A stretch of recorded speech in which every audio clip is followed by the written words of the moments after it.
బీసీలకు ఏ పార్టీ ఏం చేసిందో బహిరంగ చర్చకు సిద్ధమన్నారు కేంద్ర సహాయ మంత్రి బండి సంజయ్.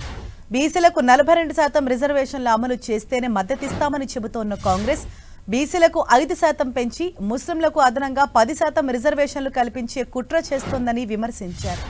ముస్లిం రిజర్వేషన్ల కోసమే కాంగ్రెస్ ధర్నా చేస్తోందని ఆయన ఆరోపించారు. ఇప్పటికే 27% రిజర్వేషన్లు బీసీలకు కేంద్ర ప్రభుత్వం నరేంద్ర మోడీ ప్రభుత్వం స్థానిక సంస్థల ఎన్నికలు ఇస్తున్నది. కేవలం కాంగ్రెస్ పార్టీ ప్రభుత్వం ఇచ్చేది 5% మాత్రమే.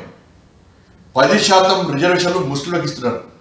42% రిజర్వేషన్లో 10% ముస్లింలు, 5% మాత్రమే ఇలా బీసీలకు ఇస్తే దీన్ని బీసీ రిజర్వేషన్స్ అంటారా, ముస్లిం రిజర్వేషన్స్ అంటారా? కాంగ్రెస్ పార్టీ స్పష్టం చేయాలి.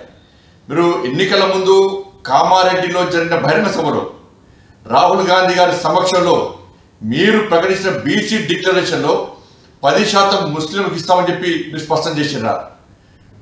ఇవాళ మీరు ఇస్తానది BC reservations. Bharatiya Janata party పూర్తిగా మీకు మద్దతు ఇవ్వడానికి సిద్ధం ఉంది. ఎప్పుడంటే పూర్తి 42% బీసీలకే ఇవ్వాల్సిన బాధ్యత మీ మీద ఉంది. కామారెడ్డిలో మీరు ఇచ్చింది బీసీ డిక్లరేషన్, ముస్లిం డిక్లరేషన్ కాదు.